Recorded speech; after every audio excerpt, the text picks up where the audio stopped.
funny story. I'm sitting waiting for a Delta flight, as I often do, and I'm flying somewhere with my daughter Maxine, and she's one of these mythical millennials that everyone's talking about and obsessed with, right? And she demonstrates to me Venmo, because she has to pay her roommate. She's got to split the rent with her roommate, and she's demoing this to me like I don't understand payments, and that it's magical. Does she know what you do for a living? One would hope. My name is Eric Hazard. My journey in the world of finance has taken me to exotic lands on ambitious assignments around the globe. I've worked with top professionals and immersed myself in the toughest questions facing the industry. I call New York my home now, but I still do my best thinking when I'm traveling. So when it's time to tackle those tough questions, I like to get out from behind my desk and get into the city.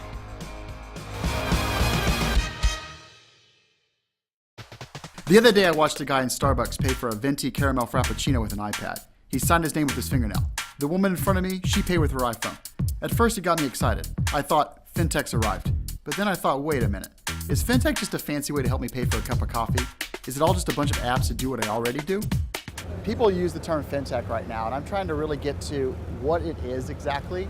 So what is FinTech for just a customer? What is FinTech for me? Well, what you use is payments every day, right? So FinTech's around payments, it's around storing money, it's around doing the things that you want to do, right? And giving you the tools that will make those things easier. So most of banking is just facilitating the other things you're doing in life, right? And FinTech firms are rushing in to try to help you optimize that. Yeah. They're taking payment friction out, they're embedding payments into the lifestyle things that you're doing, the things that you're buying. Okay, I mean that's, to me, is what I have a hard time with. In all of my life, I've never had a hard time paying for something. Right. I take out my wallet, I give you cash, you give me the thing I'm paying for. And I can do this in any country. And I've been all over the world and never have anyone had trouble taking my money and giving me back the thing I've paid for in a smile. So do we really need this stuff? So all of that stuff still happens, right? But as commerce moves to digital, right, you move from physical to virtual, right? And banking, because it just serves the commerce, needs to follow it into the digital world, right? So what you want to do is take the friction out of it, right? You want to make it easy, and you want to tie it to the service that you're getting, as opposed to you having to carry shekels or dollars or yen around, right? And to change those as you move around. Why shouldn't payments just happen as you live your life? I can see that. So when you talk about the digital, you're talking about the way I buy things off Amazon, for example. Is that the digital that you're talking about? So there you go. Instead of getting in your car, driving to the store to buy a book, right? In your pajamas, you click a button and you buy a book. And the payment just happened, right? You don't even think about the payment, right?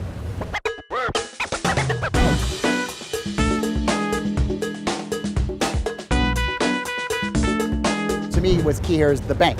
I have a bank account and I do everything from my bank. So, but when I talk about FinTech, to me it's really more about the things you do on your phone. And so that's what I'm trying to get. Don't you still need the bank? Or what about, how is the phone and the FinTech interacting with that? It's not about the phone, it's about, the phone is obviously the device, but it's not about the phone. It's about, you have the device with you all of the time.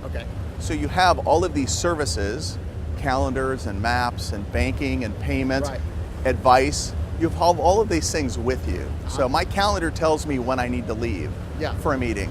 My airline app tells me how to pack for New York, right?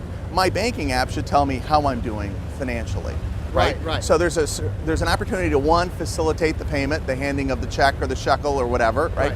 There's also an opportunity to start adding advice, putting the services in financial services, right? And there's robo-advisors, and there's Moven, and there's all these firms that are getting into the space where we're starting to help you get what you want to get done with your money, and give you advice. So that, and mobile is just a platform to do that. That, I think, to me is where I'm probably missing it a little bit, because I still think of the bank primarily as the place that I send my paycheck. And that just magically happens, and once every 2 weeks there's more money than I had the day before. So how are the banks doing this? I mean, to me it's still, my bank just redid its app, and they made a really big deal about redoing its app. And I open the app, and all I can tell you is that things are different. They're not in the same place they were before. Banks are trying to figure out how to engage customers. Like bookstores were trying to figure out how to engage customers when Amazon came in, right? Same kind of transformation. They had to find a new gig, right? Bookstores started selling coffee, right? Banks are looking for engagement type of services that they can provide, right? So the key is there's nothing wrong with the transactional side of banking, Yeah. right? It's just no different than a teller, right? So all banks have really done is put a teller in your phone, they put a teller in a machine, they put a teller on your computer at home, right? So Sunday night you can pay bills, right?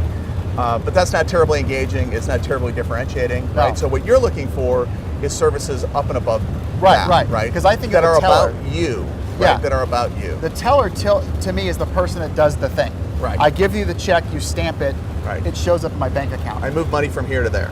But they're still not giving me the advice. The teller's not saying to me, you know you spent $5 every day this week at Pret with the breakfast burrito. Right. That's not good. Right. So that's what you're saying. It gets well, maybe moving. It's good, maybe it's not good. But it's a did really you even good know that? burrito. Did you ever know that? No. So the first step in a 12-step process is knowing you have a problem.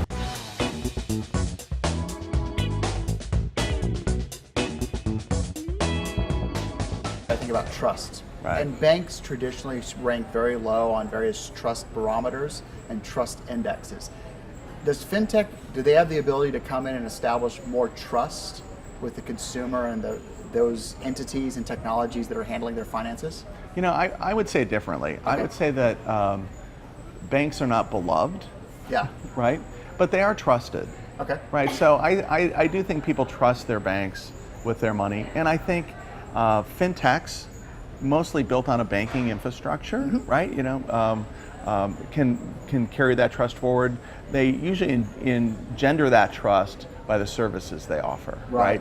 FinTechs will often take the customer side in the equation as opposed to a business to consumer institutional side, right? And customers key into that very quickly.